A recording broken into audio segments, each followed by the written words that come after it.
God's not dead. He's surely alive. I mean, clearly, he just spawned that car out of nowhere for the purpose of murder. Story. It's a word that has a meaning. It means different things to different people, but for our purposes we're going to define it as a meaningful change in a character's life, expressed in terms of a value that is achieved through conflict. Think of Frodo from Lord of the Rings. Gandalf? Destroying the One Ring to save Middle-earth, at the cost of his own mind and body. At least he gets to be immortal. Another way to think about this is with Anakin Skywalker in Revenge of the Sith. Liar! He wants to save his high school romance, does horrible things to achieve that, but ultimately fails. In both circumstances, the characters are changed in meaningful ways throughout the telling of their stories, for better or for worse. But what if I told you there was a third way for story to be expressed?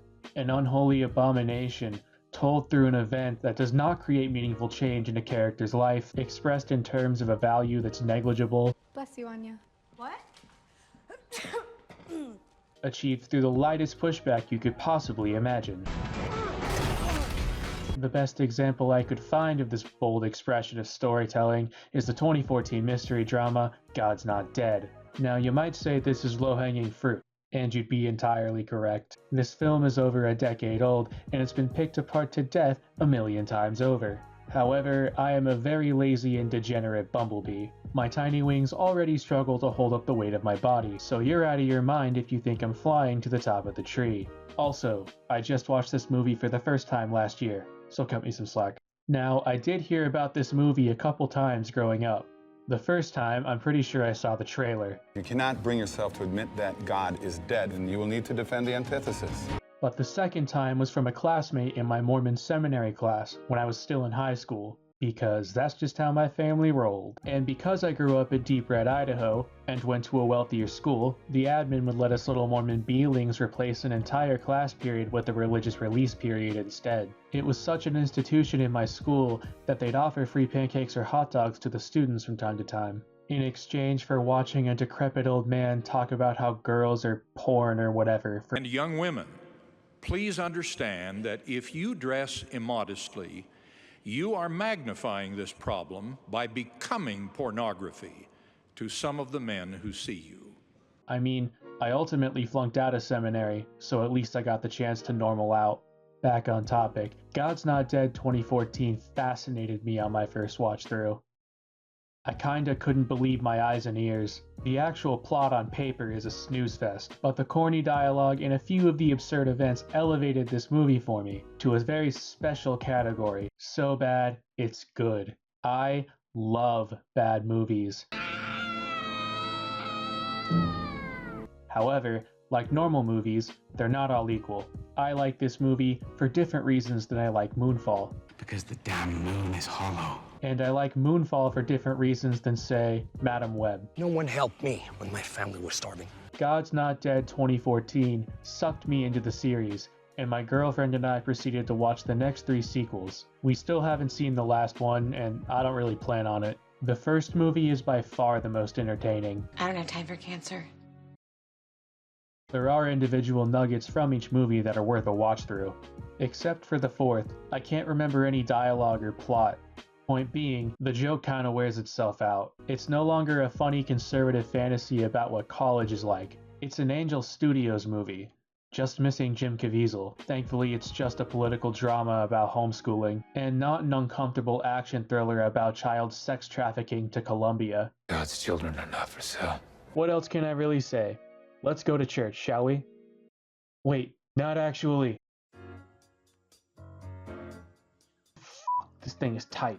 I'm gonna get through this quickly. The brethren are outside making free hot dogs. But first, I have to drill this propaganda into your skull.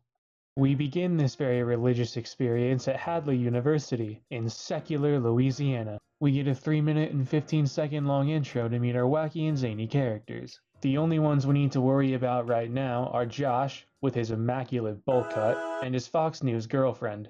Look how playful they are.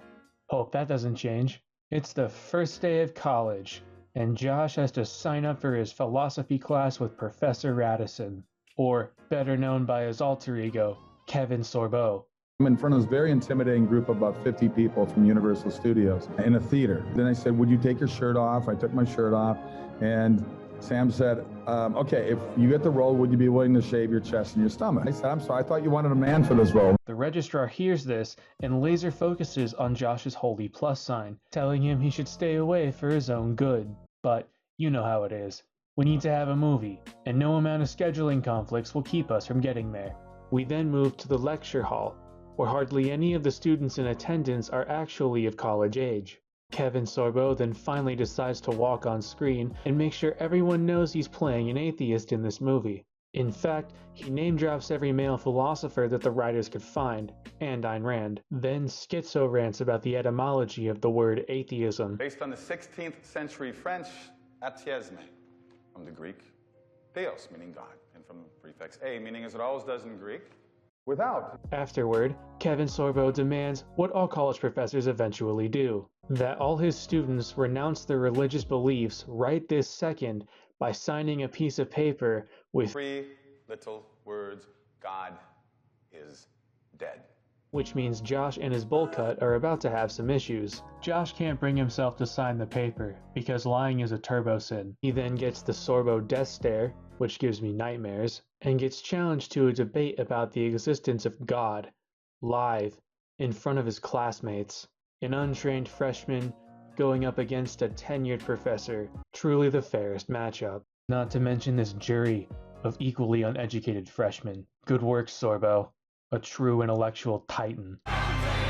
Josh spends the next few scenes pondering what to do, and arguing with his Fox News girlfriend. She wants him to drop Professor Sorbo's class to save him the humiliation, because she's only got the next 2 years of our life planned out.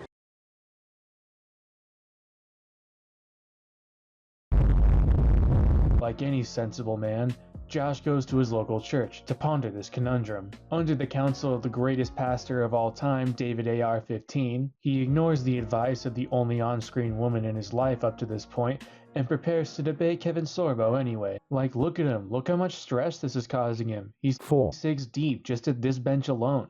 For refusing to capitulate to her demands, Josh's Fox News girlfriend, of 6 years by the way, breaks up with him and is never seen on screen again. Well, it probably wouldn't have lasted anyway, if it only took 3 days for it to come crashing down. Or if by some miracle it hadn't, I'm sure they would have been a lovely couple. And their many trust fund children would be happy, straight, and unvaccinated.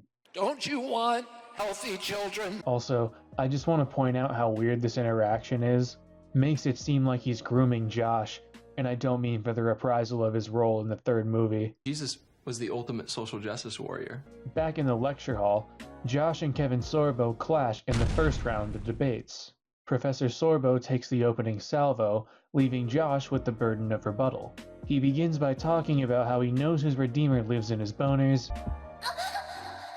and gives his audience a brief history of the beginning of the universe, including the Big Bang. He then uses Death Stranding logic to state that God is what initiated the beginning of the universe, like Amelie and the extinction event. Someone in the audience then asks a very valid question. You tell me Hideo Kojima. created the universe, then I have the right to ask you who created Hideo Kojima. And then he does some bullshit mental gymnastics to dodge it. Something about an uncreated Hideo Kojima, when, no, he's right there, very created and working on Death Stranding 2, giving Sam Port on My Bridges another very strange companion to carry around. Left feeling insecure at the end of his argument, Kevin Sorbo takes advantage of this freshman's lack of confidence and flexes his larger intellectual penis, causing Josh to proclaim his faith in his Lord and Savior to shield his virtue. And so the class ends the way everyone expected it to, with Josh falling flat on his face. Afterward, Kevin Sorbo gets in far too close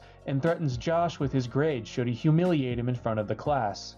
Though, I'm not sure why. He really has no reason to. He kind of made Josh look exactly like what he is, a dumb college freshman who's only just started his first semester. But whatever, I guess the movie just needed higher stakes. Later, Josh runs into his classmate Martin, who's been watching this embarrassment unfold in real time. Martin asks Josh why he's debating Professor Sorbo, which leads to some vintage cringe. Think of Jesus as my friend. And somehow, Martin doesn't laugh him out of the library. Josh then checks out some light reading that isn't the Holy Beyblade. But of course, the movie only shows Josh reading the one book that agrees with his conclusion. Some people are really f***ing stupid. It's the second round of debates. Josh tries once again to prove to his class of fellow dumbasses that God's not dead. I'm not dead! He starts with Stephen Hawking's theories about the beginning of the universe, since this is how Professor Sorbo undermined him last time. Now Josh wants to flip that on its head and undermine Professor Sorbo, using the words of Professor John Lennox, who teaches mathematics and philosophy at... Strangely, the movie doesn't say where he teaches. His own website says that he currently teaches at Oxford. The other thing the movie doesn't tell you is that they cherry-picked this professor. He's mentioned several times in this book. Josh then proves how little he understands about evolution. He brings up Darwin's quote about how nature doesn't jump, and then claims that nature did jump. However, he doesn't cite the species that jumped, nor does he explain the evolutionary era he's talking about. Just based on his dialogue, I'm going to assume he's referring to the Cambrian explosion. Now, I'm no evolutionary biologist, but Wikipedia does exist. If we go to the page on the Cambrian explosion, it lists all the many factors that could have contributed to the accelerated diversification of life in this period. Josh, however, uses none of these. Instead, he busts out his Beyblade and explains it away using the 7 days of creation. Brilliant. What I find funnier is none of his classmates question him like they did before. Who created Hideo Kojima. They all just take him at his word. After class, Kevin Sorbo corners Josh again to preach that the almighty r/atheist has more knowledge about the Beyblade than a Christian could ever have. And Josh finally asks the question that's been on everyone's mind since Kevin Sorbo walked on screen. What happened to you? He then launches into a pretty grim tale about how he, at 12 years old, watched his mother slowly die of cancer. Funny enough, this is the second time the writers use cancer as a major shakeup in a character's life in this movie. Answer. And now we're heading for the climax, though I'm not sure why. Clearly this movie is going to end on a happy note, so shouldn't our penultimate climax have felt a little more like All Is Lost? Oh no! Oh no! No! No! Oh God! No! No! No! No! I mean, don't get me wrong, it does happen for a few of the extras in this film, but not for our main boy Josh. I guess for him, things were just going good and are only gonna get better. God himself is shielding this man from any real struggle. Truly bold storytelling. His lowest point was losing a girlfriend he had zero chemistry with anyway. My mother was so right about you. And disappointing his off-screen parents. My parents don't want me to risk it. Perhaps Josh just isn't main character material, but I digress. We have a plot to finish. Josh enters the philosophy building for the last time when, whoa! Movie, you gotta stop doing this. Like, please. Out of context, what other assumptions can I make from this setup, other than Kevin Sorbo is taking advantage of Josh? It's not even the first time he's done something like this. As it was, I waited until you aced the midterm. Thankfully, Josh manages to get to the podium with all his clothes on, where he launches into one final lecture about how God's not dead. I am not dead! The topic this time is why evil exists if God is real. I think many of us are familiar with this setup. If God is willing to prevent evil but not able, then he is not all-powerful. If he is able but not willing, then he is malevolent. If he's both willing and able, then whence cometh evil? And if he is not willing or able, then why gargle his penis every Sunday? In this argument, Josh assumes the malevolent God. And why is this? Free will. Oh, cool. F***ing brilliant. Never heard this one before. I guess if someone uses their free will to put a gun in my face, I can take comfort in knowing I'll die anyway. Anyway? Josh begins actually proving that Kevin Sorbo may not be as atheist as he let on. Religion is like it's like a mind virus. And finally, after 3 class periods and losing his girlfriend like that capital G gamer he is, the thing is, I used to use a dead rat as an alarm clock. Josh proves that God's not dead. I'm still alive. In Kevin Sorbo's heart. And to top it all off, we even get a checkmate atheist. How can you hate someone if they don't exist? beautiful. Josh's whole class then stands up and cheers, the ending to every conservative fantasy about infiltrating a college campus. Well, they don't actually cheer. They say God's not dead. But same thing really. The movie then ends with a Newsboys concert. Josh dances along to the most mid-Christian pop you've ever heard. My favorite part about this ending is how the crowd is almost entirely full of white moms and the braced up youth groups that they dragged along with them. These goobers couldn't pull a crowd on their own, so they had to outsource to make it seem like they weren't the most mid musicians you've ever heard.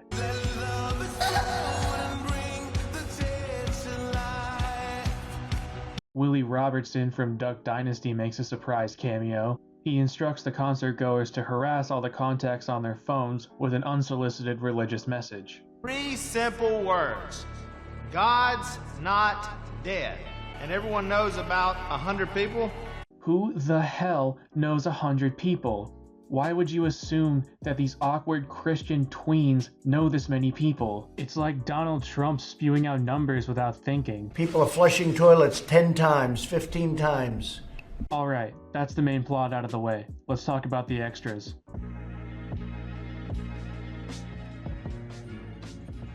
If you couldn't tell by now, the side characters add almost nothing to the main story. I mean, I did just speed run through the main plot by only mentioning 2 of them. They're all pretty flat and one-dimensional, kinda like our main boy Josh. Let's talk about it. Amy. She conducts a surprise interview with Willie Robertson early in the movie, where she is introduced as the mother of all radlibs. I vlogged the new left. This is also she can predictably get stage A terminal mystery cancer. To get to stage 9, that's a long time. Her life pretty much falls apart after that. Her dickhead boyfriend leaves her. You were my hot young girlfriend with the chic job. I was your upwardly mobile, charming, successful boyfriend. And she has to deal with the fact that she's doomed to die now. Mimicking her earlier interview, she ambushes the newsboys before their concert. She tries to ask them a bunch of woke and leftist questions, but they manage to break her down instead. Eventually, she says this. I'm dying. The newsboys then use this information to get her to finally convert to evangelical Christianity. COVID-19! COVID-19! The newsboys then pray over her, an act that no joke cures her cancer at the beginning of the next movie. My cancer's... it's gone. Truly bold writing. God pretty much put a gun to her head and demanded her belief. Wonderful. What a loving and benevolent father he is. Martin. Martin, throughout these events, has 2 conversations with his dad, who lives in mainland China. He tries to talk about God twice, but is told to focus on his studies instead. This is the movie's attempt to explain to you that China has several government policies that encourage their citizens to practice atheism, which means only good things are in store for our boy Martin, because he reveals to Josh at the end of this movie that he's going to go back home to the PRC and start a brand new church. The writers really don't understand what they've set him up for. Since the ancient days of 2006, China has required all of its religious officials to register with the state. This is due to the CCP's policy of sinicization, an effort to align all religious and non-government entities with the societal norms and practices of the Han Chinese, the largest ethnic group in the country. Martin's only other choice is to open what's known as a house church, which is not legal. Apparently, some local officials will let house churches slide, so long as you're registering what you teach with them, though that's not a guarantee. At worst, Martin could find himself, his congregation, and anyone who supported his church arrested and his place of worship destroyed. Either way, his social credit score is doomed to drop, so it looks like he won't be using high-speed rail anytime soon. Sorry, loser. Shouldn't have been Christian, I guess. Aisha. Aisha and her family are Muslim, and the movie doesn't treat them very well. Let me explain. At the beginning of the movie, it's pretty clear she doesn't want to wear her headscarf, but her dad is very strict. As a compromise, she takes it off when he drives away, but puts it back on when he comes to pick her up, sparking interactions like this. You're beautiful.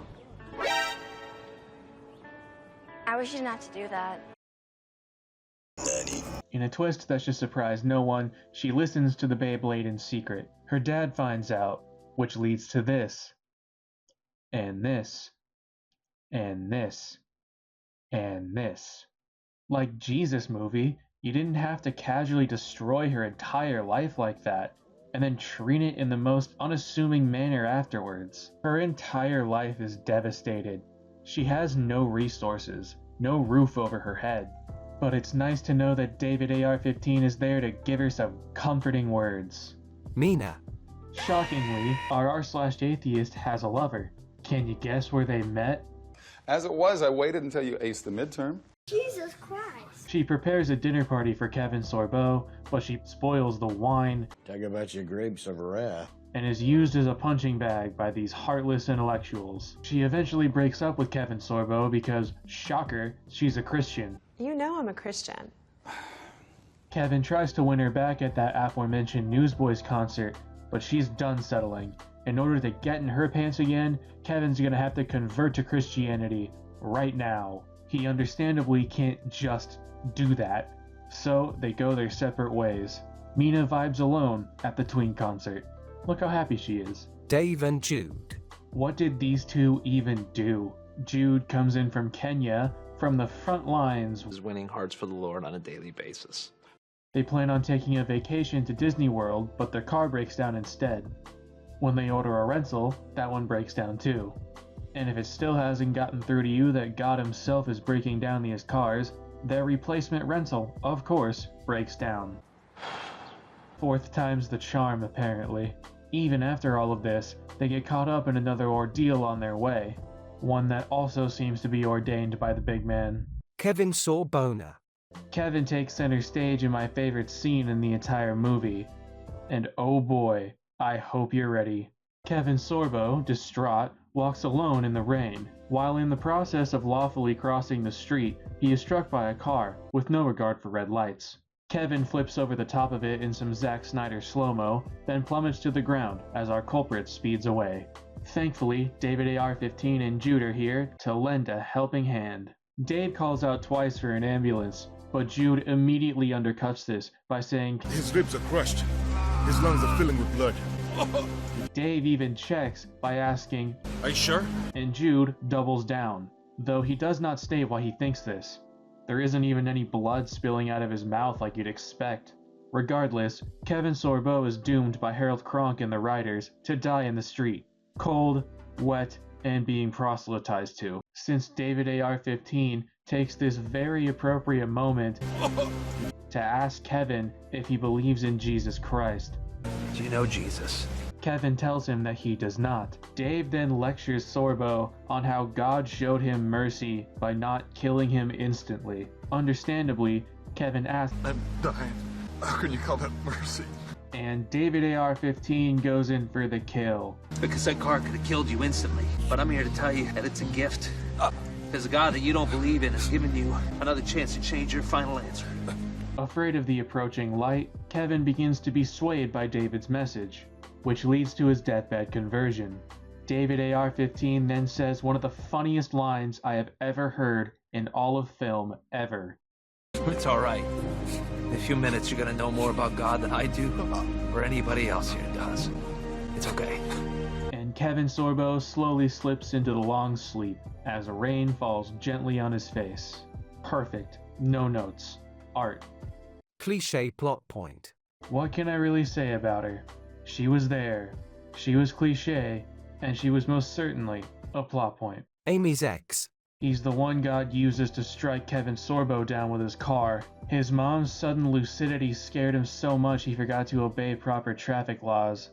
At the very least, he'll be found guilty of manslaughter and sentenced to, quote, hard labor under Louisiana state law.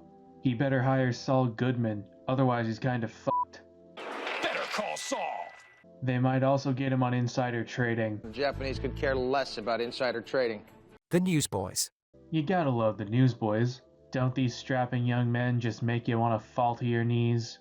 To pray to God, of course. I don't really want to talk about their music.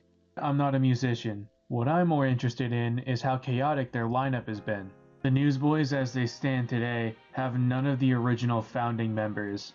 This band was founded in 1985, in f***ing Mooloolaba, Queensland, Australia, a place with a population of a little more than 8,000 people and no high school. Truly a hell if there ever was one. I find several of their album names funny too, like look at some of these. Love Riot, Hallelujah for the Cross. Didn't Jesus die on that thing? My personal favorite is Hell is for Wimps. These wimps have also changed their lineup with nearly every album release. By 2009, the last OG member, Peter Furler, left, essentially making this an entirely different singing group. He did return for a brief stint during COVID. I'm kinda surprised they didn't proceed with a new name, the f***ing Prophecy Men or whatever. Also, Michael Tate has since left the Newsboys.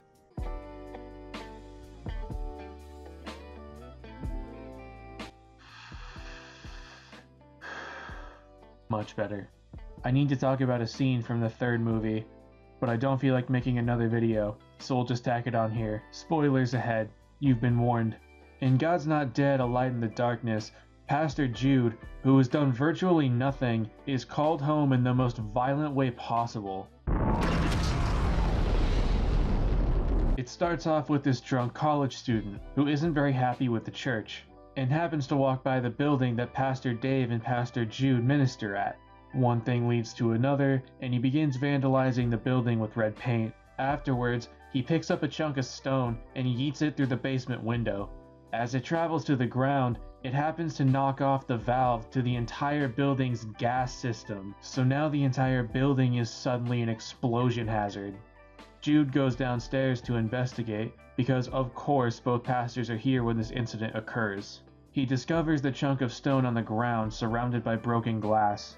Conveniently, he doesn't smell the gas leak and reaches for the light switch that happens to be above him, in the location where the stone fell. He pulls on the switch and predictably dies in a horrific fireball.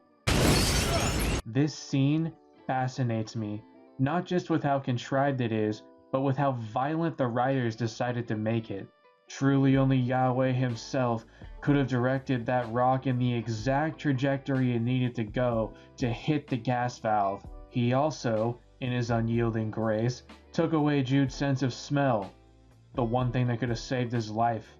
God ordained this man to die, turning this simple act of vandalism into a full-blown domestic terror attack. This undergrad is going to Gitmo for chucking a rock. And I don't just say this for the joke, there's a bit of a pattern here. In this universe, as Harold Kronk and the writers have constructed it, God is most certainly not dead. Look, Strauss. You take care. I ain't dead yet. No, of course not. He just hates you.